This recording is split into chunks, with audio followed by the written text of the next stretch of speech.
Yang pastinya yang, memotivasi saya terutama itu adalah ketika saya tahu bahwa ada duta bahasa. Apalagi kan sebelumnya kakak kandung saya juga itu ada mengikuti duta bahasa dan saya lumayan tertarik nih untuk mengikuti duta bahasa tersebut. Karena yang pertama, karena setelah selesai pemilihan itu akan ada keberlanjutan dari pemilihan kami ini tadi, yaitu ada pembentukan organisasi, yaitu Ikatan Duta Bahasa. Sehingga dari Ikadubas yang biasa kami panggil Ikadubas ini, itu kami dapat bertumbuh di situ dan mengembangkan apa yang bisa kami kembangkan, misalnya dari public speaking kami, terus sebagai moderator dari kegiatan balai, mungkin sebagai perpanjangan tangan balai yang lebih mantap lagi begitu. Jadi ada keterusan program, maksudnya keberlanjutan dari apa yang sudah kami lakukan selama menjadi duta bahasa. Jadi nggak yang setelah pemilihan langsung stop, cuman di setelah pemilihan itu tidak. Jadi ada berbagai banyak hal yang bisa saya manfaatkan sebagai seorang duta bahasa. Itu yang pertama. Kemudian yang kedua, karena tentunya di era globalisasi saat ini bentuk komunikasi itu sangat penting kan Kak, sebagai kita generasi muda. Nah, saya tahunya adalah sebagai seorang generasi muda itu komunikasi itu berasal dari bahasa yang baik. Jadi karena saya ingin menumbuhkan rasa komunikasi yang baik saya itu, jadi saya mau untuk belajar mengenai bahasa. Jadi tidak hanya bahasa Indonesia yang baik dan benar, tapi juga bahasa daerah dan juga bahasa asing, terutama bahasa Inggris. Begitu Kak. Kalau boleh tahu kakaknya Kak Lauren duta bahasa tahun berapa ya Kak? Kebetulan kakak saya itu Kak Winnie Amiani Kak, beliau duta bahasa nasional terbaik 3 kemarin waktu tahun 2021. 2021 itu duta nasional di pusat ya Kak, itu kiriman dari provinsi yang sama kah, Kalteng? Iya, dari provinsi yang sama, dari Kalimantan Tengah juga Kak. Oh gitu. Betul. Berarti Kak Lauren sesaat setelah mendaftar untuk seleksi duta bahasa, belajar lagi dengan kakaknya? Iya, beliau ini merupakan pembimbing yang menurut saya yang sangat berperan penting dalam saya mempersiapkan semuanya. Tapi karena berhubung beliau juga lagi sibuk koas di rumah sakit, jadi nggak yang sampai full sekali dia melatih. Cuman ada beberapa saat dia memang melatih saya untuk menjadi duta yang baik dan profesional itu bagaimana, begitu Kak. Berarti dua sebab alasan kenapa Kak Lauren tertarik untuk ikut bergabung di duta bahasa, selain karena terinspirasi oleh kakak, karena duta bahasa ini perkembangannya cepat ya Kak, maksudnya kayak terus berkembang, dituntut untuk terus berkembang. Ya sangat bagus untuk menjadi wadah kami mengembangkan ide inspirasi kami untuk generasi muda ke depannya, begitu Kak. Tapi kalau orang ada ekspektasi nggak bahwa ternyata keluar sebagai terbaik 2? Sebenarnya itu tidak ada sih, karena dari peserta yang lain itu semuanya keren-keren banget Kak. Apalagi kalau misalnya kita gali lagi mengenai latar belakang mereka, ada banyak yang dari duta pariwisata, duta namun pungai, duta baca, duta genre. Latar belakang mereka sangat-sangat luar biasa. Oleh karena itu saya sangat bersyukur untuk bisa ikut dalam ajang pemilihan duta bahasa ini, karena saya dapat mendapatkan relasi yang begitu hebat dengan pemuda-pemudi yang keren di Kalimantan Tengah, begitu. Kan tadi kalau orang katanya nggak ekspektasi ya kalau keluar sebagai duta terbaik 2. Nah, menurut Kak Lauren apa sih yang menjadi keunggulan Kak Lauren sehingga bisa lebih unggul dibandingkan dengan kandidat yang lain? Kalau keunggulan, kayaknya kami masing-masing itu pasti punya keunggulan masing-masing ya. Kalau dari saya mungkin selama karantina atau selama kami pembekalan saat itu, sebenarnya kami tidak terlalu tahu ya mengenai nilai kami itu bagaimana. Cuman kalau saya berusaha untuk menjadi pribadi yang ceria, yang bersosialisasi dengan baik, dan juga pada saat materi itu menjadi orang yang aktif bertanya, aktif menjawab dari narasumber, kemudian mempersiapkan unjuk bakat juga dengan baik. Karena dalam kami karantina itu tidak hanya dari unjuk bakat atau malam puncak saja yang dinilai, namun ada juga penilaian seperti wawancara, tahap wawancara yang mana di wawancara ini kami ada menggunakan bahasa Indonesia, bahasa daerah, dan juga bahasa asing, terutama bahasa Inggris. Kemudian juga ada sesi ini debat, dan juga ada sesi ketika kami perlu untuk cara duduk, mungkin dari cara duduk, manner cara ya. iya, dari manner juga kami memang dinilai dari keseluruhan dari semenjak kami awal sekali begitu, Kak. Gitu.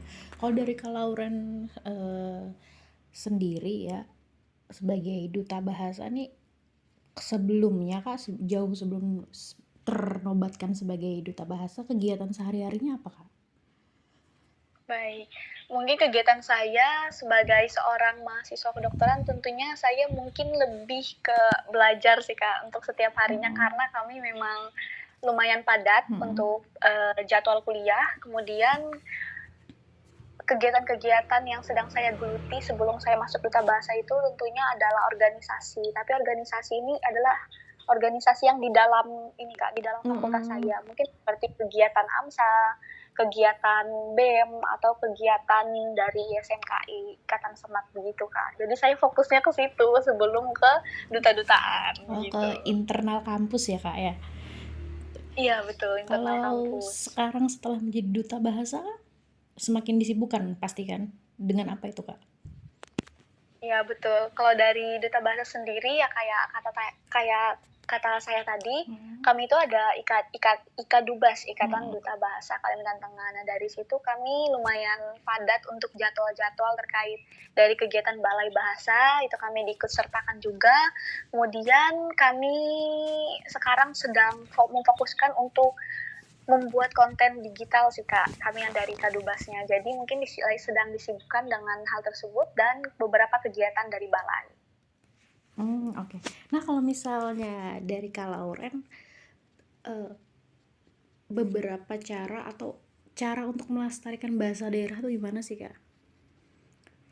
Oke, baik. Untuk melestarikan bahasa daerah itu tuh tentunya dari kita sendiri ya Kak. Dari yang pertama adalah menggunakan bahasa daerah di lingkup keluarga terlebih dahulu, menyesuaikan diri dan juga memikir bagaimana caranya agar kita dapat membantu teman-teman yang lain juga memahami bahasa kita. Kalau dari saya sendiri kan saya menggunakan bahasa daerah itu bahasa Maanyan Kak. Nah di sini kan kebanyakan bahasa Ngaju kan ya.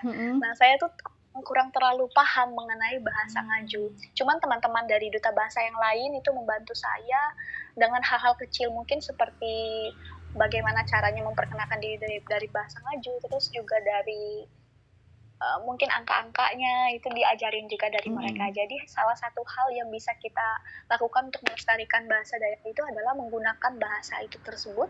Yang pertama di lingkup keluarga terlebih dahulu, kemudian baru ke lingkup teman-teman dekat, kemudian baru langsung ke masyarakat. Mungkin bisa juga melalui konten digital dari sosial media yang seperti sedang kami buat juga sekarang, yaitu melalui sosial media Instagram atau TikTok yang bahkan sedang ramai sekarang. Jadi dari hal tersebutlah kita bisa membantu setidaknya memperkenalkan kepada dunia mengenai bahasa daerah yang ada di Indonesia, begitu Kak.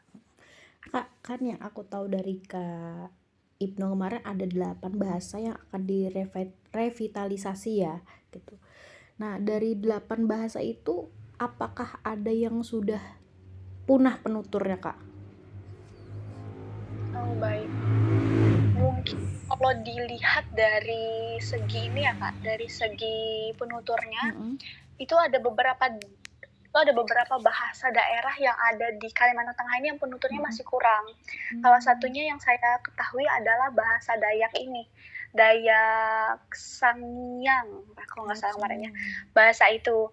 Nah itu jadi penuturnya sangat kurang karena dari yang sebelumnya juga tidak ada diajarkan kepada generasi muda bagaimana caranya atau mempelajari mengenai bahasa tersebut, sehingga untuk melestarikannya pun kami bingung untuk bagaimana cara melestarikannya karena dari penutur aslinya saja itu tidak ada begitu Kak.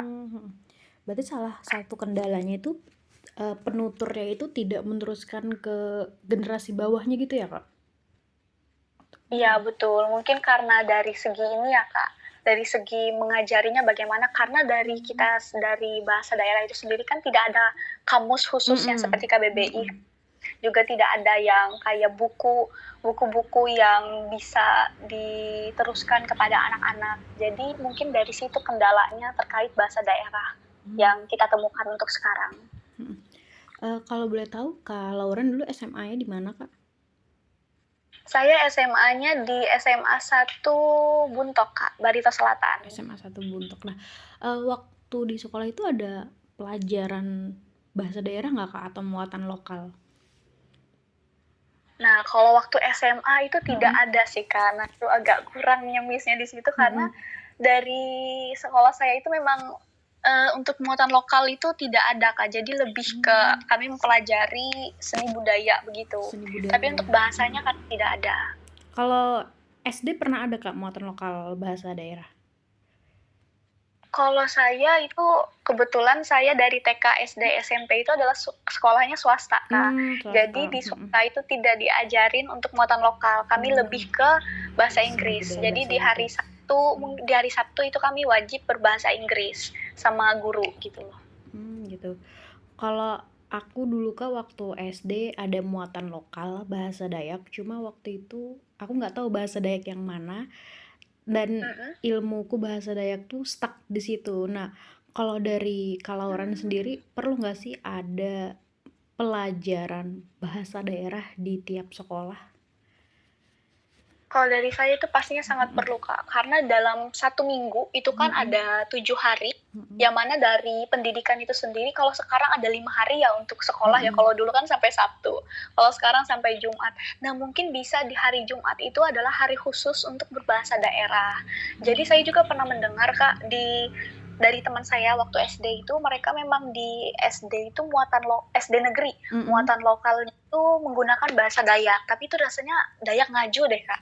Nah, Dayak Ngaju kan, jadi ada sekolah teman saya itu di hari Sabtunya, waktu itu hari Sabtunya mereka memang diwajibkan untuk berbahasa daerah. Nah, menurut saya itu hal yang memang patut untuk dilakukan. Jadi kita tidak hanya berfokus terhadap bahasa Inggris, yang perlu kita pahami tentang padanan itu bagaimana, tapi bahasa daerah juga penting untuk dilestarikan. Jadi mungkin dari 1 hari, jadi tidak hanya 1 hari sih, mungkin bisa setengah hari itu menggunakan bahasa daerah, lalu setengah harinya lagi menggunakan bahasa Inggris. Jadi imbang antara menggunakan bahasa Indonesia, bahasa daerah, dan bahasa Inggris itu sendiri. Begitu, Kak.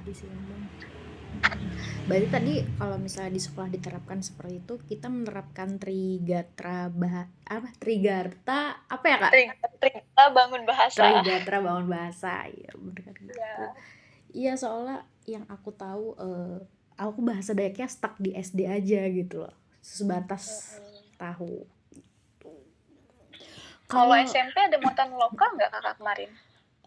Kalau SMP karena kebetulan aku di luar kota, jadi bahasa Dayaknya nggak ada, Kak. Yang lain jadi. Itu kan ya. Kak, kalau misalnya sebagai orang awam ya, orang umum kayak aku, misalnya untuk belajar bahasa daerah yang mungkin yang apa ya, yang lebih padat gitu, belajarnya yang lebih private, itu kan kalau untuk ke penuturnya langsung cukup sulit karena kan mungkin betul. di daerah yang jauh. Nah, itu bisa diarahkan kemana, Kak? Oke, baik. Mungkin untuk dari Kakak sendiri ya sebagai orang awam ya, untuk mempelajari bahasa daerah. Apabila misalnya Kakak mau untuk mencoba belajar bahasa daerah itu, yang pertama saya rekomendasi adalah baca buku, Kak. Jadi ada di Balai Bahasa. Kalau Kakak ke Balai Bahasa Kalimantan Tengah, itu banyak sekali di perpustakaan balai itu buku-buku terkait bahasa daerah. Nah, mungkin dari situ Kakak bisa meminjam bukunya. Setelah meminjam buku itu, dari Balai Bahasa juga ada memiliki website, Kak. Website ini adalah website untuk penerjemahan. Nah, jadi kalau misalnya Kakak ada tidak paham mengenai apa yang dimaksudkan dari buku tersebut, bisa Kakak cari. Jadi tidak hanya KBBI saja ya, ya KBBI edisi 5 saja yang ada penerjemahnya, tapi bahasa daerah juga ada dari Balai Bahasa untuk membantu kita yang orang awam itu mengerti mengenai bahasa daerah. Kalau saya lihat kemarin di Balai Bahasa itu penerjemahan itu ada bahasa Dayak Manyan, Kak, Dayak Ngaju, Dayak Katingan dengan Otdanum, Kak, Dayak Otdanum. Nah, jadi mungkin dari situ bisa kakak cari mengenai pengertian-pengertian apa saja yang kakak perlukan per katanya, begitu, Kak. Oh, berarti kalau misalnya orang awam seperti saya memang diarahkan untuk membaca dulu ya, Kak, untuk ke Balai Bahasa sebelum ke penuturnya langsung gitu ya? Mungkin bisa untuk mengenalkan mengenalkan mengenai bahasa tersebut. Lalu misalnya kakak pergi ke Balai Bahasa tuh juga, di Balai Bahasa itu kan banyak pegawai, Kak. Pegawainya ramah-ramah banget. Kalau kakak mau datang silakan banget, Kak, datang. Kami open minded banget untuk orang-orang masuk ke Balai Bahasa. Karena dari situ kita bisa, karena dari pegawai-pegawainya juga itu banyak, Kak, yang bisa bahasa-bahasa daerah. Ada yang bisa bahasa Otdanum, ada yang bisa bahasa Dayak Siang, bahasa Maanyan. Nah, dari situ bisa kakak ajak untuk berbicara dengan para pegawainya. Dari situ, Kak, komunikasi secara langsung begitu. Oke. Kalau dari Kak Lauren sendiri di lingkungan kampusnya menggunakan bahasa apa, Kak? Dari kampus sendiri ya? Di lingkungannya kalau sama teman-teman gitu. Kalau sama teman-teman saya pribadi, kami menggunakan bahasa Indonesia, Kak. Bahasa Indonesia. Kalau kata orang kan biasanya bahasa Banjar kan ya, Kak. Cuman kalau dari kampus saya itu puji Tuhannya kami menggunakan bahasa Indonesia. Bahasa Indonesia. Berarti kalau orang sendiri nggak ngerasakan kalau di Kalteng tuh lebih cenderung banyak bahasa Banjar gitu? Karena lingkungannya memang Indonesia dan Dayak. Iya, kalau menurut saya di Kalimantan Tengah ini kayaknya kebanyakannya bahasa Banjar ya. Biasanya digunakan itu, bahkan dalam kehidupan sehari-hari mungkin ada perbincangan waktu saat berbicara dengan teman itu kadang-kadang bisa tiba-tiba menggunakan bahasa Banjar. Mungkin itu karena ini juga, karena dari pendatang-pendatang yang banyak datangnya dari Banjar, dari daerah Kalimantan Selatan juga gitu. Cuman kalau untuk bagusnya adalah menggunakan bahasa daerah tentunya, dan juga penggunaan bahasa Indonesia yang baik dan benar saat kita berbicara, begitu, Kak. Oke. Kak, sebagai duta bahasa ini ada nggak sih program kerja atau krida per individunya? Kan saat seleksi ya harus ada krida ya kalau nggak salah. Nah, kalau boleh tahu krida atau program kerja Kak Lauren itu apa sih, Kak? Kalau krida dan program kerja saya waktu pemilihan itu judulnya adalah Kopi Bahasa. Jadi Kopi Bahasa ini merupakan akronim dari Kode Pindai Bahasa. Nah, ini saya jelaskan dulu kali ya, Kak ya. Boleh, Kak. Nah, jadi program Kopi Bahasa ini nanti itu akan berkolaborasi dengan kedai kopi yang ada di Palangkaraya terutama. Jadi pada saat kita berkolaborasi nanti kita akan meminta kepada mereka untuk bagian gelas yang akan diantarkan ke pelanggan itu diberikan stiker. Nah, di stikernya itu adalah barcode atau kode pindai. Makanya Kopi Bahasa jadi kode pindai yang dipakai di situ. Nah, jadi dari kode pindai ini nanti mereka akan meminta pelanggan untuk memindai dari kode pindai tersebut sehingga mereka akan dimasukkan ke dalam suatu Google Formulir, Kak. Jadi dari Google Formulir itu akan ada satu soal mungkin bisa terkait penggunaan bahasa Indonesia yang baik dan benar. Salah satunya adalah mungkin seperti sinonim atau antonim. Jadi ada satu soal begitu, Kak. Jadi satu soal itu mencakup mungkin seperti sinonim, anonim, atau kemudian bahasa baku yang baik dan benar itu yang mana. Misalnya adalah presentasi atau presentase. Nah, itu mereka akan memilih nanti kan di antara opsinya itu. Kemudian ketika mereka menjawab dengan benar, mereka akan diberikan hadiah. Jadi dari hadiah ini nanti mereka akan mengetahui setidaknya satu soal atau ilmu pengetahuan yang baru. Contohnya adalah waktu saya melakukan implementasi. Jadi sebelum saya melakukan kridanya ini, saya ada saya ada mengimplementasikan krida saya itu dalam 3 hari, Kak, di Cafe Cuseo yang ada di Jalan Raja Wali kemarin. Oke, Nah, jadi Iya, jadi waktu saat saya meminta pelanggan untuk mengisi dan kebetulan soalnya itu adalah presentasi atau presentase, Mhm. yang kata baku yang benar. Kemudian mereka banyak yang memilih jawabannya adalah presentase, yang padahal jawaban yang benarnya adalah presentasi. Jadi dari situ teman-teman pemuda yang lain itu baru mengetahui, oh ternyata penggunaan bahasa yang benar itu adalah presentasi. Nah, jadi dari hal sederhana ini, itu kita dapat mengetahui kira-kira di pemuda-pemudi Kalimantan Tengah ini seberapa banyak yang memahami atau yang mengerti mengenai penggunaan bahasa Indonesia yang baik dan benar. Karena dari Google Formulir itu ada ininya kan Kak, ada presentasinya, Mhm. ada Oh. persentasenya. Mhm. Jadi dari mengisi Google Formulir kita juga bisa mendapatkan data terkait pemahaman generasi muda Kalimantan Tengah saat ini mengenai bahasa Indonesia. Oke. Begitu Itu Kak. sempat diimplementasikan di Kopi Cuseo sebelum Iya betul. Duta, Kak? Selama 3. Selama 3 hari. Mm-mm. Kalau sekarang setelah menjadi duta, apa itu masih diimplementasikan, Kak? Kalau sekarang itu sebenarnya masih tidak ada sih Kak, karena kami sedang berfokusnya dengan Krida yang dari Balai Bahasa. Jadi Krida dari Balai Bahasa itu sekarang itu yang sedang kami lakukan adalah kampanye penggunaan bahasa daerah yang nanti hari Minggu itu akan ada di Car Free Day. Kemudian juga ada yang mengenai konten digital itu tadi. Oke, Kak, aku masih penasaran sama Krida yang Kakak bawakan. Waktu itu sudah ada berapa koresponden, Kak, yang sempat mencoba ini kita sebutnya kayak games gitu ya, games yang untuk mengenalkan bahasa daerah atau bahasa Indonesia dengan baik dan benar. Itu kira-kira dalam 3 hari sudah ada berapa orang, Kak? Dalam 3 hari pada saat itu, saya ingat-ingat dulu. Oh, pada saat 3 hari. Nah, dalam 3 hari itu yang memindai, nah kan beda kan Kak, yang memindai sama yang mengerjakan. Iya, Nah, betul. kalau yang memindai barcode-nya, itu ada 32 orang, 32 sedangkan yang menjawab Google Formulirnya itu ada sekitar 23 orang, begitu Kak.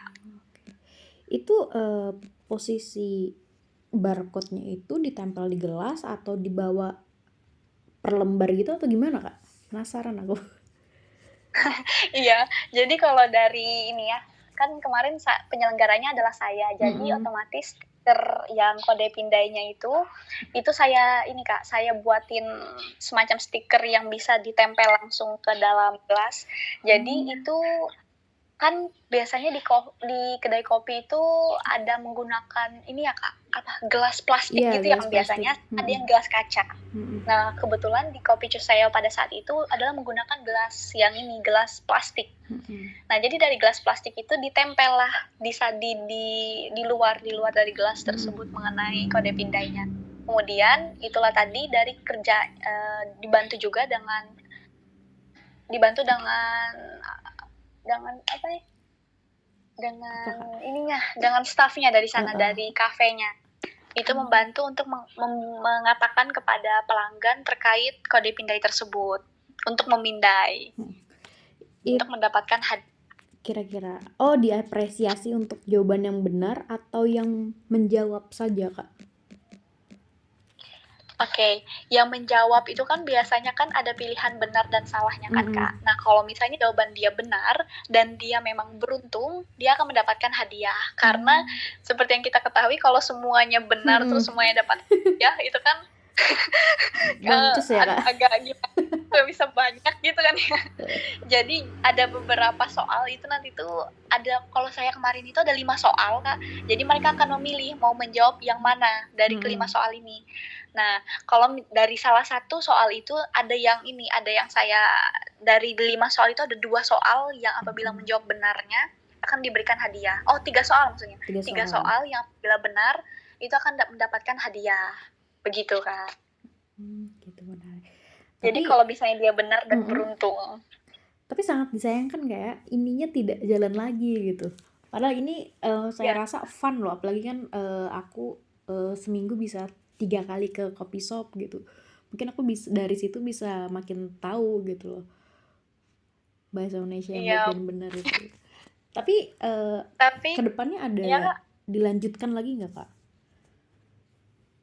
kalau kedepannya kemarin ada disampaikan juga Mm-mm. sama dari Ikatan Duta Bahasa bahwa program Krida kami itu akan diimplementasikan satu-satu nanti, tapi itu akan sesuai dengan persetujuan dari balai juga, nanti menunggu persetujuan dari balai untuk apakah kami boleh untuk mengimplementasikan terkait Krida kami. Nah, kebetulan sepertinya yang sedang difokuskan sekarang itu mungkin dari Kak Ibnu dan Kak Aisyah, karena mereka akan maju ke nasional juga kan Kak. Jadi dari Krida mereka yang akan diimplementasikan sepertinya terlebih dahulu. Begitu. Kak, sebagai Duta Bahasa Kalteng 2023, dalam waktu dekat ini ada kegiatan apa saja Kak? Selain yang hari Minggu nanti, yang kampanye bahasa daerah itu. Oke. Kalau dari kami, dari Ikatan Duta Bahasa, selain dari kampanye itu, kami ada juga kegiatan membuat video, Kak, membuat konten digital. Jadi nanti kami biasanya itu kami dibagi, kami kan lumayan banyak kan Kak duta bahasanya. Jadi itu dibagi karena nanti dari Balai Bahasa itu meminta 50 video Kak yang akan diupload untuk yang akan diunggah untuk membantu mensosialisasikan terkait bahasa Indonesia, bahasa daerah, dan juga bahasa asing. Nah, jadi kami mungkin sebulan ke depan itu akan difokuskannya ke pembuatan konten digital video ini, Kak. Begitu. Itu berjadwal Kak nguploadnya atau gimana? Untuk konten media digitalnya. Oke, kalau dari pengunggahannya itu kan tidak ada jadwal, hanya saja kami diberikan deadline selama 1 bulan. Jadi dalam 1 bulan itu setidaknya sudah ada beberapa video yang sudah diupload. Begitu, Kak. Gitu. Berarti tentu 50 video itu dengan isi konten yang berbeda ya Kak? Iya, betul. Dengan isi konten yang berbeda dan dengan ini ya, dengan kelompok-kelompok yang berbeda juga, karena kami juga kan dibagi kan Kak, dibagi menjadi beberapa kelompok untuk mengerjakan ke 50 video tersebut. 50 video tersebut. Terus nih sebagai calon dokter dan seorang duta bahasa, gimana Kak Lauren melihat peluang kedepannya? Peluang yang untuk duta bahasa atau yang untuk Kakak sebagai seorang calon dokter dan duta bahasa gitu kan, itu kan dari dokter, dari mahasiswa kedokterannya sudah padat kan Kak, ditambah dengan kegiatan-kegiatan dari Balai Bahasa. Oke. Kalau dari saya pribadi, untuk akademik itu pastinya nomor 1 kan Kak. Akademik memang kita letakkan di yang tertinggi lah, yang diutamakan. Namun karena saya juga bertanggung jawab atau ada tanggung jawabnya sebagai seorang duta bahasa, otomatis apabila nanti ada kegiatan yang dimana itu tidak tabrakan dengan jadwal akademik saya, otomatis saya juga akan memprioritaskan mengenai kegiatan duta bahasa. Kemudian di luar duta bahasa juga kan saya aktif dalam organisasi. Jadi saya akan membantu jadi saya akan membuat skala prioritas yang dimana yang akan saya terlebih dahulukan. Mungkin dari segi deadline-nya atau dari segi kepentingannya saya dipentingkan di mana, mungkin dari situ nanti akan saya pilih yang mana yang akan saya utamakan terlebih dahulu, begitu Kak. Nah, terus kalau dari situ gimana cara Kak Lauren memanajemen waktu dan menjaga kesehatannya Kak? Oke, untuk menjaga kesehatan pastinya dengan makan makanan yang bergizi juga kan Kak. Iya, makan makanan yang bergizi dari 3 kali sehari. 3 kali sehari itu makan, saya pasti makan. Kemudian untuk manajemen waktu saya itu tadi yang menggunakan skala prioritas. Kemudian untuk belajar tentunya kami sebagai seorang mahasiswa kedokteran juga perlu untuk belajar kan Kak, karena kami dalam 2 minggu itu bisa ada ujian begitu. Jadi kalau saya pribadi yang akan saya lakukan adalah dari pagi sampai sore itu saya akan beraktivitas di luar. Sedangkan untuk malam sampai subuh mungkin itu saya akan memfokuskan diri saya untuk belajar. Jadi karena kalau saya pribadi, saya itu lebih enak belajarnya itu malam atau subuh begitu, Kak. Sedangkan untuk kegiatan-kegiatan di luar seperti kegiatan duta bahasa atau kegiatan organisasi dan akademik saya itu akan saya fokuskan di bagian pagi sampai sore. Jadi ada jadwalnya begitu. Sedangkan untuk malam itu memang fokusnya adalah belajar malam dan subuh. Sedangkan untuk tidur itu tentunya akan mungkin tidak seenak tidur yang teman-teman yang lain. Tapi akan saya pastikan saya itu tidur dengan cukup. Begitu, Kak. Berarti cukup padat ya Kak jadwal hariannya. Sebelumnya jadi mahasiswa kedokteran, habis itu duta bahasa dan kegiatan-kegiatan lainnya gitu. Oh ya, kalau Ren penulisan kopi bahasanya tadi biasa ya ke OPI bahasa? Iya betul, kopi biasa saja. Karena Kopinya itu ini kan akronim ya? Iya akronim Kak, akronim dari kode pindai. Oh iya deh ya, OPI. Oh iya benar-benar. Ada foto-foto atau dokumentasi kah waktu implementasi kopi bahasa ini? Oh iya, kebetulan ada Kak beberapa dokumentasinya. Boleh kan nanti aku minta ya dikirimin. Tolong. Oke, bisa Kak. Oke. Oke Kak Lauren, makasih banyak sudah bersedia menjadi narasumberku pagi hari ini. Banyak pengetahuan yang baru aku tahu waktu ngobrol sama kakak. Apalagi aku tertarik di kopi bahasa ini. Pokoknya harus diimplementasikan lagi Kak. Sayang kalau enggak. Iya, makanya itu. Apalagi banyak kan bisa jadi games sambil nunggu apa segala itu kayak seru banget sih, dan justru balap-balapan sih kayaknya ya supaya bisa menjawab yang bener siapa antara tongkrongan gitu. Iya betul, apalagi kan bisa sambil kita lihat datanya juga kan Kak. Data di pemuda-pemudi yang ada di Kalimantan Tengah. Iya, berarti ini akan diimplementasikan setelah mendapat izin dari Balai Bahasa lagi ya Kak? Untuk Iya terapannya. betul, dari izin terlebih dahulu dengan Balai Bahasa Kalimantan Tengah. Kalau boleh tahu Kak, kenapa kemarin memilih di Kopi Cuseo? Karena kemarin kebetulan itu yang pegawainya itu adalah salah satu dari teman saya Kak. Jadi kakak tingkat saya. Jadi kalau untuk komunikasinya itu lebih mudah. Oke. Dan ini kebetulan Cuseo ini kan baru kayak mungkin pas saat kakak implementasi lagi rame-ramenya kali ya Kak? Atau gimana? Iya mungkin dari 3 hari itu ya. Mungkin sedang gencar-gencarnya juga, apalagi itu kan ini kan kafe yang memang Korea-Koreaan. Korea banget gitu. Jadi dari situ banyak banget teman-teman yang K-pop. Ya, yang K-pop itu datang-datang ke situ. Luar biasa lah pokoknya. Ini Kak, implementasi itu bulan kapan Kak kalau Kakak ingat? Kiraan. Untuk implementasinya itu di bulan Mei kalau nggak salah, 28 Mei sampai 30 Mei Kak. 3 hari. Ya. Itu emang karena harus ada krida yang sudah dilaksanakan dulu baru bisa ditawarkan lagi di seleksi duta bahasa atau gimana Kak? Kalau saya kemarin karena saya kan ngebawanya kode pindai bahasa, jadi saya pengen tahu terkait datanya Kak. Jadi karena saya yang membuatnya itu berdasarkan Google Formulir dan saya tahu kalau Google Formulir itu bisa langsung melihat datanya begitu kan Kak. Jadi saya membutuhkan responden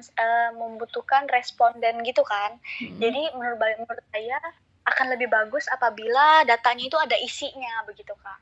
Ada isinya dan ada data yang benar-benar dari yang saya dapatkan dari Kalimantan Tengah gitu. Jadi tidak hanya sekedar hanya ancangan atau rencana saja, melainkan dari program kerja yang memang sudah saya realisasikan sebelumnya. Menurut saya itu lebih enak lah sepertinya untuk menjelaskan kepada para jurinya nanti. Karena ada angkanya ya Kak ya. Jadi lebih enak. Angka data. Kalau terakhir nih Kak, kan kalau Ren tadi mengikuti jejak sang kakak. Nah, kalau Ren melihat sang kakak tuh seperti apa sih? Saya saya melihat kakak saya itu merupakan orang yang luar biasa bagi saya karena beliau ini bisa membagi waktunya antara sebagai mahasiswa kedokteran dan juga seorang duta bahasa yang tidak hanya duta bahasa provinsi saja, tapi melainkan duta bahasa nasional. Apalagi bisa mendapatkan juara 3 di nasional itu menurut saya sangat luar biasa, dan itu juga merupakan pencapaian dari Balai Bahasa yang sangat mereka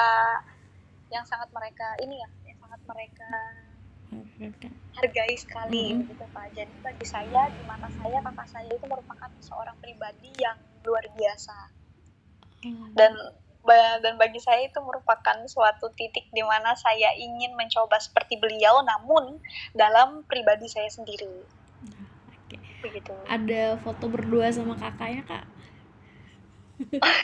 Iya, ada Kak fotonya. Kayak lagi posisi bukan posisi, maksudnya kayak saat kakak nerima penobatan atau sebaliknya gitu.